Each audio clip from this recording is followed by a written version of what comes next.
ay rated SPG. Striktong patnubay at gabay ng magulang ang kailangan. Maaaring may masiselang tema, lengguwahe, karahasan, sexual, horror o droga na hindi angkop sa mga bata.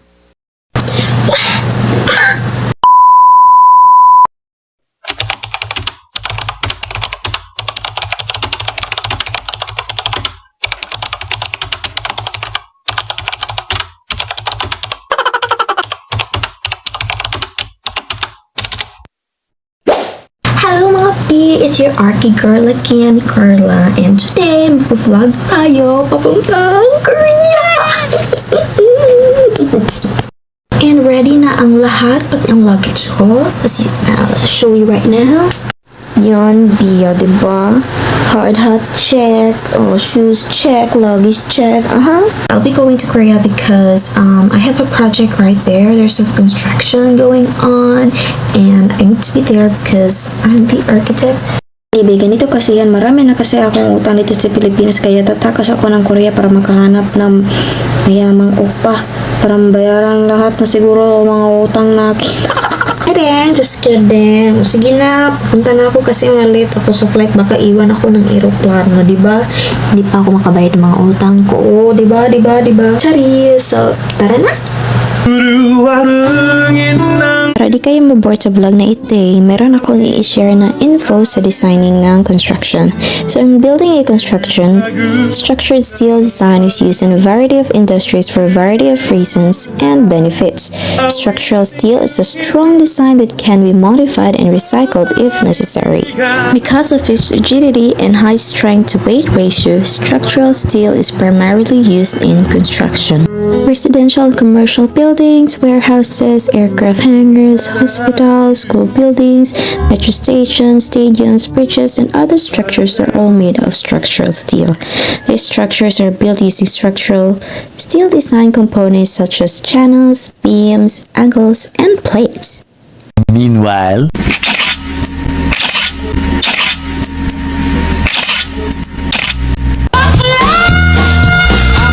sa Malate, alas 7 ng gabi. Nakilala ko tuloy itong magandang babae na nakabibighani sa aking mga mata. Ang di ko lang alam ay manloloko lang pala. 안녕하세요. 니칼라입니다. 그리고 베어핑크입니다. 네, I just got jet lag from the plane and I forgot to tell you na Korean accent pala. I forgot to tell you that we have some 9 topics to be discussing in this vlog. At the end of the vlog, I need you guys to comment down below this how to define the multiple components used in steel construction, discuss the importance of structural steel construction, and to evaluate why is it needed in the end of the architecture.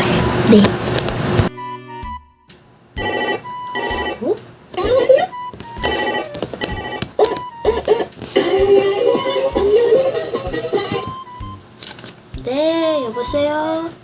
La Koreana. Usuri room number. Asa naman to still ma. Uy, kagay ulo ato. Arigato. Bantay lagi tong bata ato. Ohayo, minasan. I'm Risha King Higiritan, and today I'm going to discuss the structural steel construction. nice. But before that, let me wear my safety helmet first. So this is what I wear. Because currently I'm here at the construction site. If you're wondering why I'm wearing this helmet, it's because it is the new design helmet. No.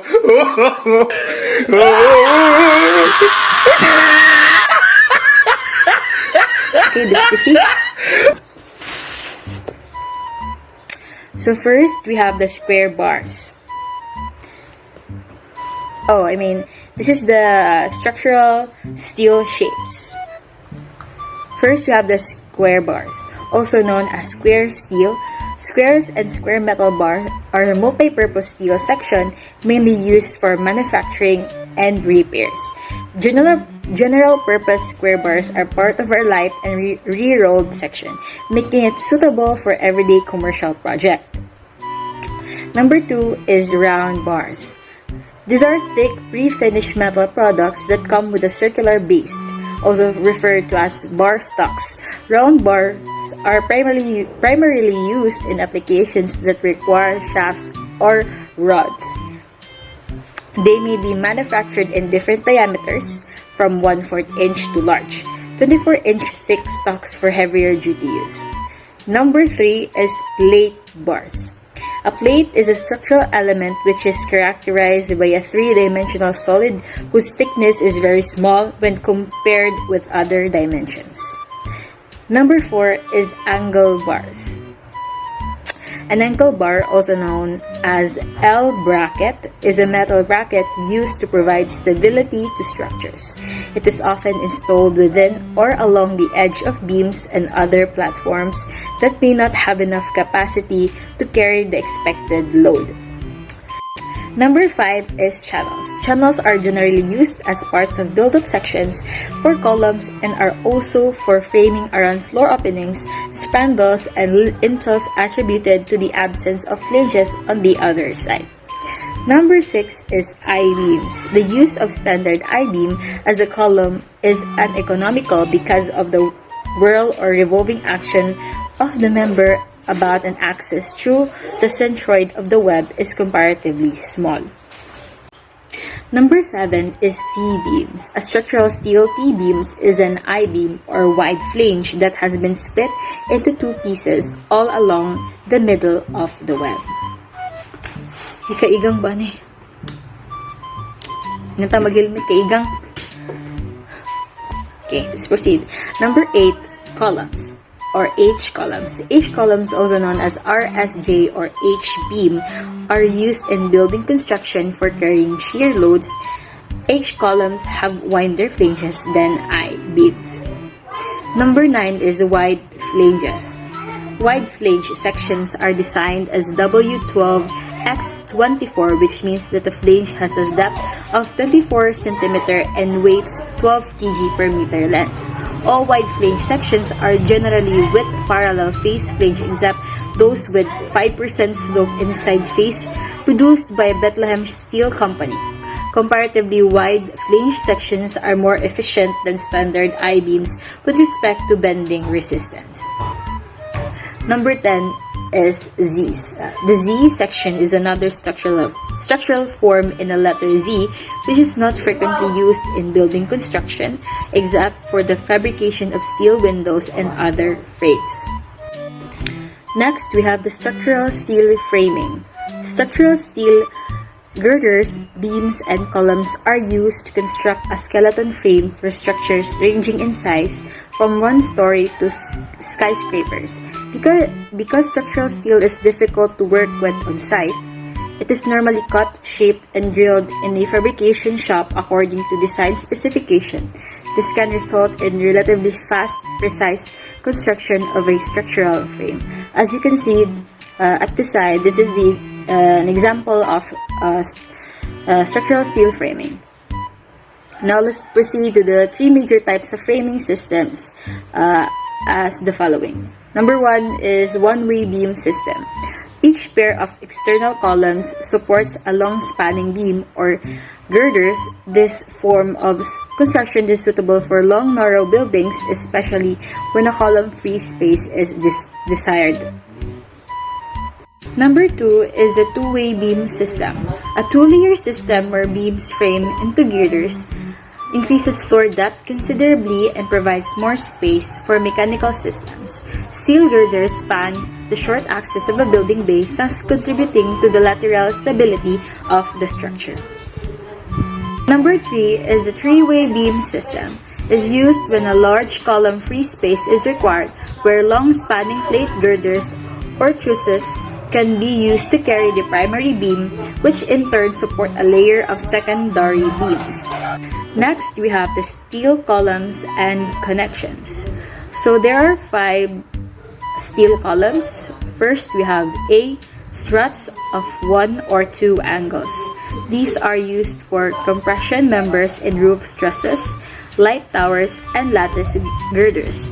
The 2 angles of double struts are riveted together by rivets driven through washers placed between the 2 angles at intervals of 4 to 6 feet. B is third angles of 2 or 4 connected by batten plate spaced at intervals of 3 to 4 feet. These are used to support the light loads. C is the latticed columns, made up of channels or angles connected by lattice bars, are often used where light loads are to be supported on long columns. D, we have the rolled H columns.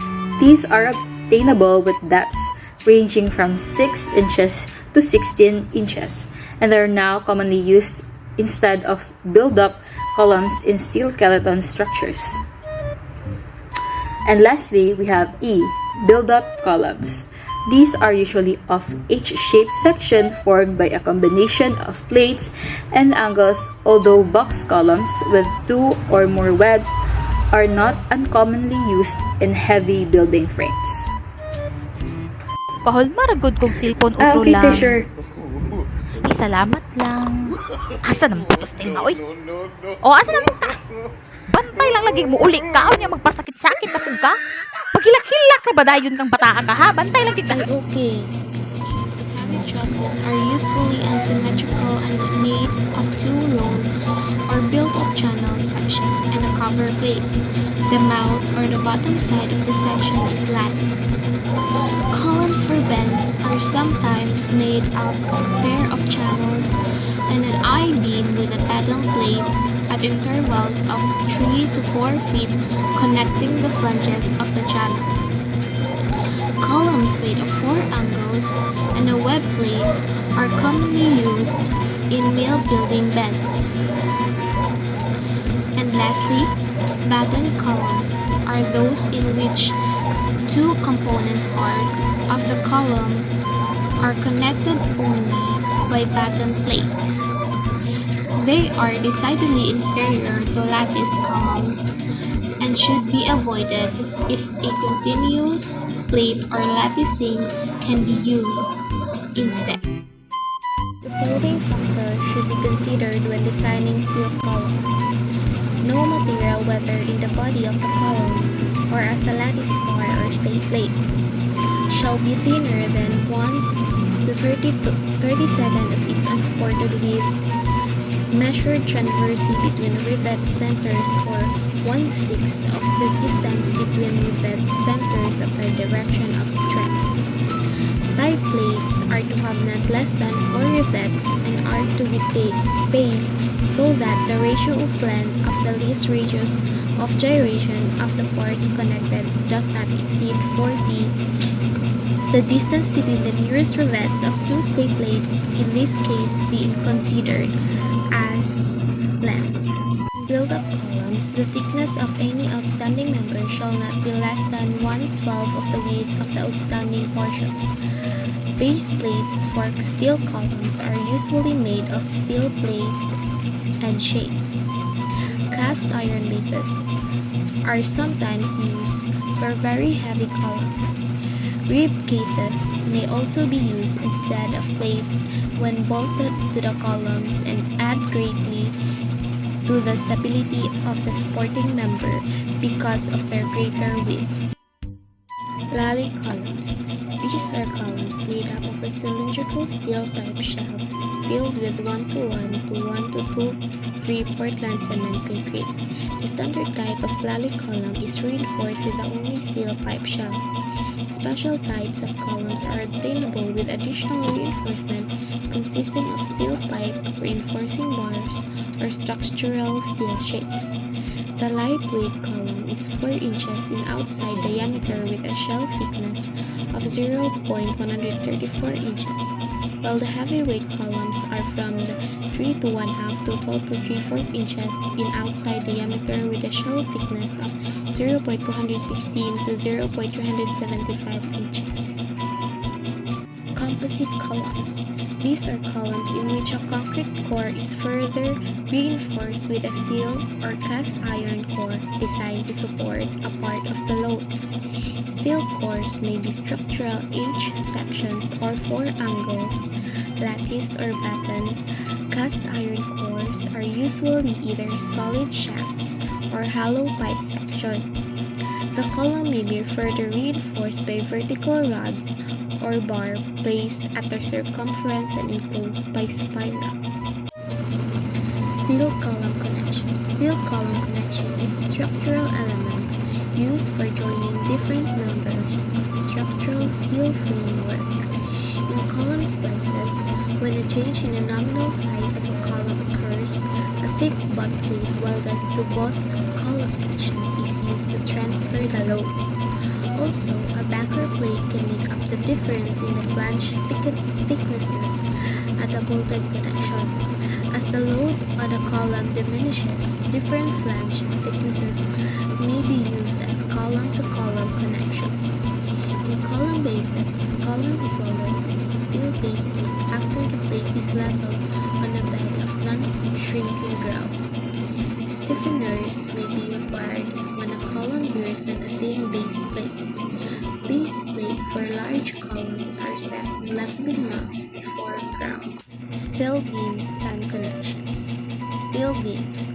Steel beams may be rolled in the shape of letter I or I-beams. Channel beams or angles. Beams of these shapes were formerly used but have now been restricted to minor uses. The I-beam is the ideal type of steel beam. The horizontal portion is the web. Channels are sections of this shape. They vary in depth from 3 inches to 15 inches and in weight from 4.1 pounds per feet to 55 pounds per feet. Plate girders. Plate girder is a beam composed of a wide plate known as a web at the top and the bottom of which are riveted angles and plates. The simplest type of plate girder consists of a web and 4 flange angles. Box girders. Box girders are built-up beam in which more than one web plate is used. Beams and girders may be connected to columns by either seated connection or frame connection. In a seated connection, the bottom flange of the beam rests on and is field riveted to an angle shop riveted to the flange or web of a column. In a frame connection, the web of the beam or girder is connected by angle or by gusset plates to the column. In a frame connection, angle seats are usually shop riveted to the columns to hold the beam or girder during erection. Moment connection AISC Type 1, also called rigid frames connections, are able to hold their original angle under loading by developing a specified resisting moment, usually by means of plates welded or bolted to the beam flanges and the supporting column. Shear connection AISC Type 2, simple frame connection, are only made to resist only shear and are free to rotate under gravity loads. Shear walls or diagonal bracing is required for lateral stability of the structure. Semi-rigid connection AISC Type 3. Semi-rigid frame connections assume beam and girder connections possess a limited but known moment resisting capacity. In semi-rigid connection, all welded connection is aesthetically pleasing, especially when ground smooth, but they can be very expensive to fabricate. The end plate is welded to hit all around and bolted to column.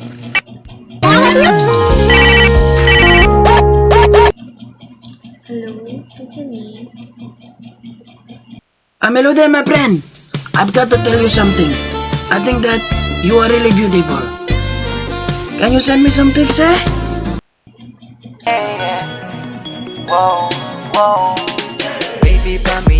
Good day everyone, my name is Marlo Panya and I will be the reporter for this topic, which is the open web steel joist. So without further ado, let's discuss this topic. So open web steel joist. A According to the definition, open web joists are lightweight, shop-fabricated steel members having a truss web. A K-series joist has a web consisting of a single bent bar, running in a zigzag pattern between the upper and lower chords. The LH and DLH series joints have heavier web and chord members and are for increased loads and spans. So as what you can see on the illustration, the bars in between those two, in between the upper chord and the lower chord, are what do we call an open web steel joints. So they form in different patterns. In K-series, it's either also in LH and DLH series. So first, let us define of what is a metal decking. So basically, a metal decking is a corrugated metal sheeting that's used as a structural roof deck or composite floor deck. It will be supported by steel beams or joists. The purpose of metal deck is to support the insulating membrane of a roof or to support and bond with concrete to create a composite metal floor deck. So in other words, the purpose of this metal decking is to add support and to support steel beams and joints. So here are the examples of a form decking. For this example, this serves as a permanent formwork for a reinforced concrete slab until the slab can support itself and its live load. So at what you can see on the illustration, you can see the form or the pattern of this decking on the upper right side of the illustration. So here are the additional deckings in addition to the previous ones. So the next one is composite decking. Composite decking serves as a tensile reinforcement for the concrete slab to which it is bonded with embossed rib pattern. Composite action between the concrete slab and the floor beams or joints can be achieved by welding shear studs through the decking to the supporting beams below. So you can see it on the upper right side of the illustration, in where you can see the embossed rib pattern as indicated. So the next one is cellular decking. It is manufactured by welding a corrugated sheet to a flat steel sheet, forming a series of spaces or raceways for electrical and communication wiring. Special cutouts are available for floor outlets. The decking may serve as an acoustic ceiling when the perforated cells are filled with glass fiber. So as you can see on the illustration, you can see on the upper right side the form of the cellular decking, and there are spaces that is given for electrical and communication wiring. We will go to roof trusses and rigid frames. As what you can see on the example, you can see the truss roofs and its components or parts. So first, let us define what is truss. So a truss is a structural framework composed of a series of straight members so arranged and fastened together that external loads applied to it will cause only direct stress in the members. The upper and lower members of a truss are called the top chords and bottom chords respectively. The members of the truss which are framed between the join and top and bottom members are called the web members. The top chord is always in compression and the bottom chord is always in tension. When external loads apply downward and the truss is supported at the ends, comparable to the upper and lower flanges of a beam, so the members are subjected to tension or compression stresses. A web member may be subjected to tension in some places due to the action of a load applied at one point. And when the loads is applied at another point, the member may be compressed, causing the member to be subjected to tension and compression at the same time. A member like this, built to withstand such tension or compression, which is called a counterbase. So basically, this illustration shows of how this top chord, lower chord, and how these braces works together in order to strengthen its support. In addition to the previous definition, so When a truss is supported at its end by columns, the truss together with its columns, considered as a unit, is called a band. The intersection between two or more members of a truss is called a joint or panel joint, and the distance between two adjacent joints along either the top or bottom chord is known as the panel or panelan. The quadrangular space crossed by an inclined member is also referred to as a panel. The axes of all members at each joint should always meet in a common point. The portion of the roof between the two adjacent trusses is called bay.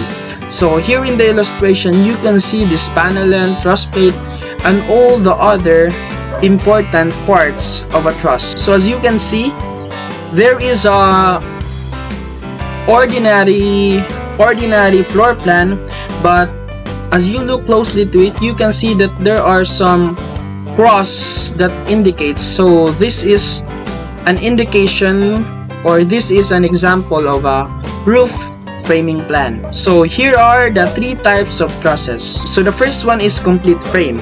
A complete frame is a complete structural frame of truss, is in one in which is made up of the minimum number of members required to provide a complete system of triangles fixing the relative position of a given number of panel joints. The second one, incomplete frame, one in which the number of members is less than what is required by the equation given. And the third one is redundant frame. A redundant frame is one in which contains more members than to what is required. So for my last discussion, here are some of the trusses forms or types. So, namely the triangular, the quadrangular, the crescent, the scissor, and the arched. So here are some of the types or forms of trusses that we can see anywhere in construction. And I think that would be all for my discussion, and just wait, I will be calling for someone that will add more information about this.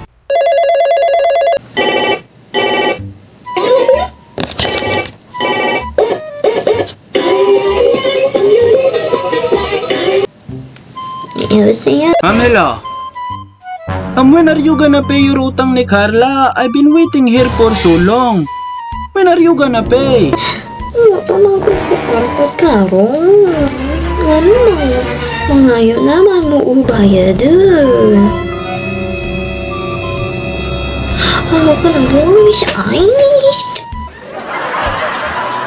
Ang sad kayo, ha? So, right now, I'm going to discuss to you the relative to method of support. So, there are three relative to method of support. Number one, simple thrust. So, this thrust is a thrust supported at each end point. Okay? Second, overhanging end span. This one is a truss supported at one end point and other joint not an end point. Okay? And then the third is the cantilever span. Cantilever span is a truss where the entire support is at one end only. Okay? Dalong, relative to arrangement of the web bracing system. So first we have the fink truss. The fink truss is the most common type of truss, used particularly on homes and pedestrian buildings. The truss has an internal web configuration shaped like a W to provide the best strength to weight ratio for spans ranging from about 5 to 9 meters, which covers the vast majority of domestic dwellings being built today. Okay? The hoe truss. So William Howe created the hoe truss in 1840. It was built primarily of wood and could span a great distance than the prep truss. As a result, it quickly gained popularity and was regarded as one of the best designs for railroad bridges at the time. Next is the Pareto thrust. A Pratt truss is a truss having vertical members between the upper and the lower member and diagonal members sloping toward the center. Okay. Next is the scissor truss. This truss is a type of truss primarily used in buildings which the bottom chord members cross each other, connecting to the angled top chords at a point halfway along the length of the top chord, giving the appearance of an open pair of scissors. Hammer beam truss. It is a type of timber roof truss that allows a hammer beam roof to span more than the length of any single piece of timber. Then we have the sawtooth. It is a type of roof that consists of a series of ridges with dual pitches on either side. Next is the Warren truss. It is a type of truss employing a weight-saving design based on equilateral triangles. And then the petite truss. It is a variation of the Pratt truss. Next is the Parker or camelback truss.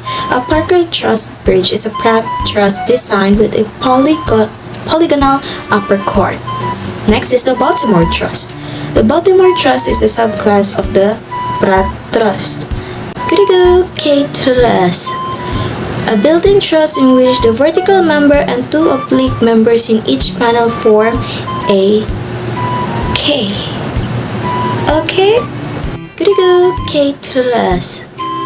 A building truss in which the vertical member and two oblique members in each panel form a K.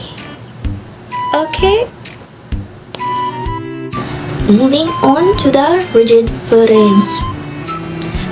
Rigid frames are made up of two columns and a beam girder that are jointly rigidly at their joints. Because of the rigid joints prevent the end of the members from freely rotating, applied loads general axial, bending, and shear forces in all members of the frame. Furthermore, vertical loads cause horizontal thrust at the base of the rigid frame. A rigid frame is indeterminate statically and rigid only in its plane. Okay. Arrangement of vertical components. Alternatively, the intercepting girders could be story height lattice girders, which are a cost-effective way of constructing long spans and can be appropriately incorporated into stories designed specifically for plant accommodation. If the story height intercepting girders can only be installed at or near the top of the building, the intermediate vertical components act as hangers or ties, with the entire building's load transmitted through the main columns. Algesa? Next to strengthening the framing system. The framing system can be stiffened against horizontal forces following 3 methods. First, the structure is made up of rigid frames that have hinge joints, but there must be enough rigid joints to ensure that none of the frame's nodes can move sideways. For such frame structure, the members can be straight or curved, and a variety of shapes can be chosen.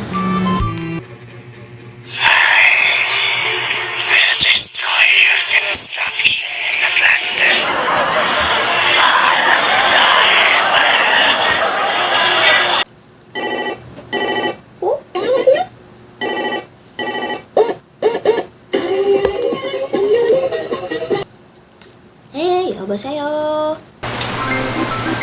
Hello, my friend. It's very disappointing here in Atlantis.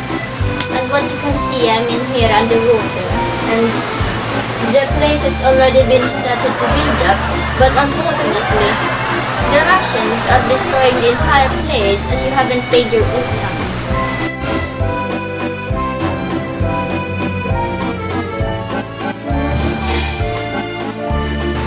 they are coming here, destroying everything, and they're coming after you.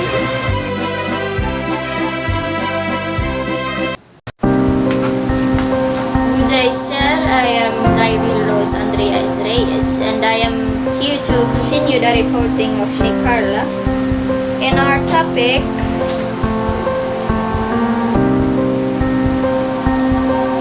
strengthening the framing system. The number 2. A bracing system which consists of a triangulated framework of rolled sections will hold the joints together and further strengthen the framework against the lateral rolls. The center lines of the members converging of the point should intersect as one point. The joints themselves are conventionally assumed to be hinged so that the members are either ties or studs. However, the overall bracing effects of the lattice system can be enhanced by constructing it with stiff members and ready joints. The number 3. Finally, shear walls in the form of more or less solid diaphragms, usually of reinforced concrete, transits the winds and the earthquake forces by the shear and bending. That's what you can see in the images. Right beside me is number 3 and right here is number 2. 4.8.3 The ultimate structures for skyscrapers. The tubular frame. The high-rise building consists of the rigid tube, in which a high-rise building is a sustainable compact shape of plan, circular, square, not too narrow or a rectangle. The external columns can be structured merged with the internal lattice bracing with the spandic grinders as to form a vast rigid tube. This steepening system particularly effective and economical. This is due to not only the optimum distribution of bracing but also more particularly to the cooperation of all the columns and bracing of the spanner grinders in the internal wall. At the John Hancock Center, Chicago, from architects Graham and Skidmore, Owings and Merrill, employs this tube in its framing system. In this 335-meter high, 100-story building, all the horizontal forces are transmitted to the internal bracing, whereby a substantial saving has been achieved in a comparison with a bracing system located in the interior. The external lattice members from the distinctive architectural feature. And now, as what you can see in number 4, this is the simplified detail of the main joint in the external bracing system for the John Hancock Center, Chicago in USA. It is comprises of the almost story-high sunset plates with the grinded, bolted, and connective columns and diagonals that are heavily welded iron sections and all with the fireproof casing and the sheet metal cladding. 4.9 Joining system of the steel members. Steel shapes can be joined in the building frame using any of the following fastening methods. 9.1.1 Riveting. A rivet is short pin of malleable metals such as iron, steel, and copper, with a head at the end used to unite the two metal plates by passing it through the hole in both plates and then hammering it down to the point for a second head. In the structuring riveting, a hot steel rivet with a formed hand is inserted in the holes through two members to be joined. Its head is then held with the hand hammer with a cup-shaped depressions while the pneumatic hammer drives in the rivet set repeatedly against the other end of the form a second head. The rivet shrinks as it goes down, drawing members tightly together. So right beside me is the types of heads they are. The counters track raised, counters sunk flat, bottom cone neck, the bottom straight neck, pan cone neck, and pan straight neck. So the image above is where all the types are made, and you can see the difference between the 6 of them. The bolts commonly used in steel frame constructions falls into 2 general categories. A carbon steel bolts or common bolts are similar to the ordinary machine bolts. Carbon steel is steel having no specified minimum content of allowing elements. Minimum copper content not exceeding 0.0%. 0.40%. A high straight bolts are bolts made up of either a high strength carbon steel or screened and tempered alloy steel. Tempered meaning heat treated during the manufacture to develop the necessary strength. It is usually tightened using a pneumatic or electric impact wrench. 9.02 bolting. So the 4 besides me, round head stone bolt, flat head stop bolt, carriage bolt, square head machine bolt. A major problem is the high strength bolting or friction. This type of connecting is how to verify the necessary tension has been achieved in all the bolts in the connection. There are several ways to achieve proper tightening. So the other method is turned to the method load indicator washing tension controls bolts.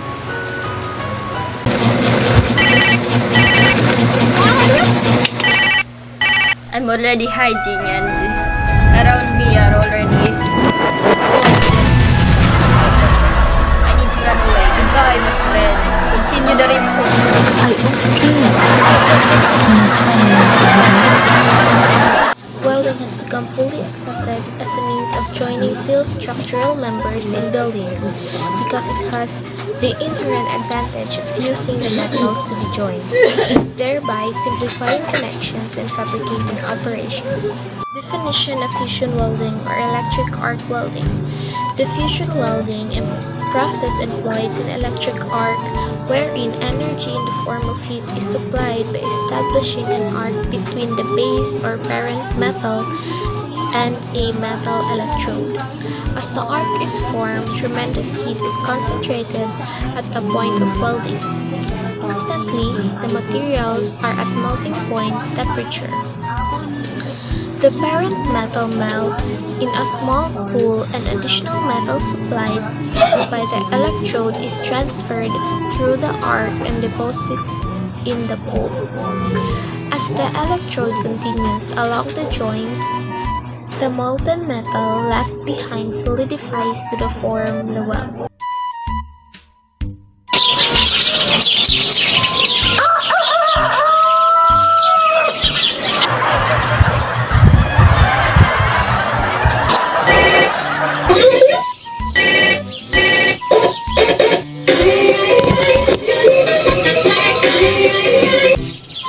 안녕하세요. Hello, Tay. Ikaw na sila mag-report nung maragtas-tas na yung nakasya na. Sadya ka na ho. God bless. Coated electrodes. Coated electrodes are used for majority of welding. The coating's purpose is to create a gaseous shield that protects the arc and molten metal from air contact. Welds made of oxides and nitrides that have come into contact with the air tend to be brittle. The coating also acts as a slag fuse barrier, floating above the molten metal and shielding it from the elements. After the weld was cooled, the slag can be easily removed. The length of the wheel's leg determines its size and strength. The allowed stress for an E60 electrode as on a 836 steel can be calculated using 800 pounds per linear inch per 1/16 inch of the leg size.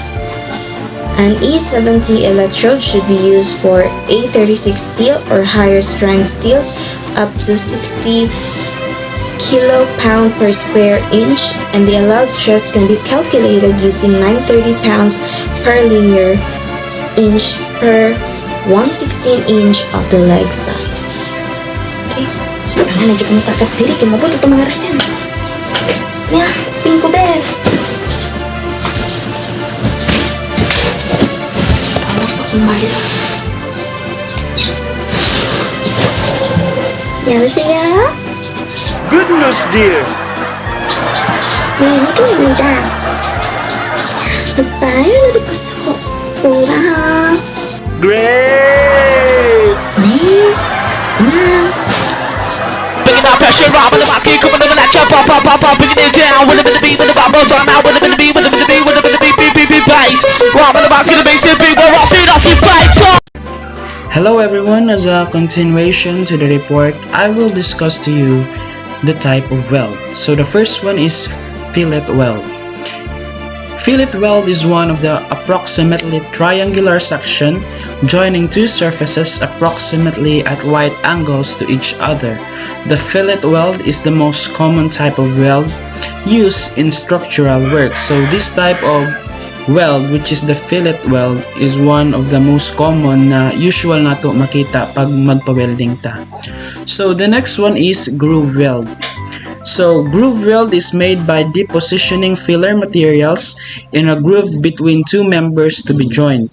The standard types of grooves are square, V, bevel U, and J, with the exception of the square groove.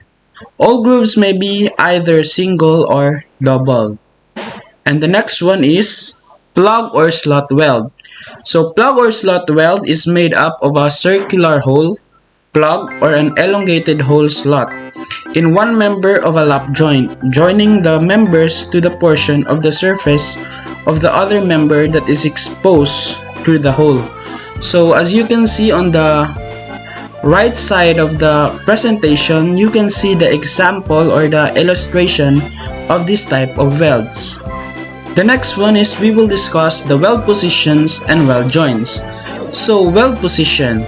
There are 4 positions in welding.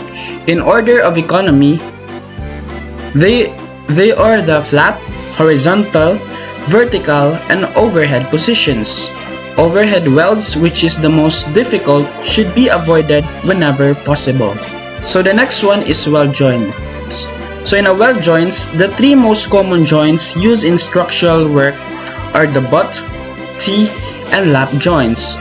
Other types are the edge and corner joints. Fillet welds are applicable to T, lap, and corner joints. Groove welds are applicable to all joints with the exception of a lap joint. So as you can see on the illustration above, here are the illustration of what is a weld position and weld joints.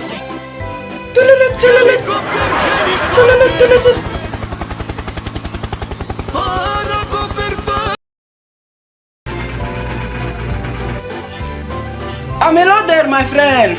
Kazi, Yes, ni Carla said she will pay her utang. you do notice the liar is the pig? Ikala sa Korea, nakasing ka ng utangs. Assalamualaikum. Some welding symbols look complicated, but when they are broken down, you will see they're quite simple. The welding symbols are illustrations of the pre-weld joint looking side-on as through a cross-section. Each weld symbol is explained individually with its weld profile alongside it.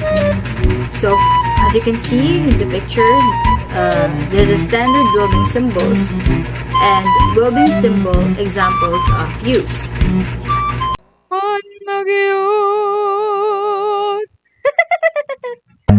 Hello guys! Datas na ako ngayon! Gimana? To get your utang.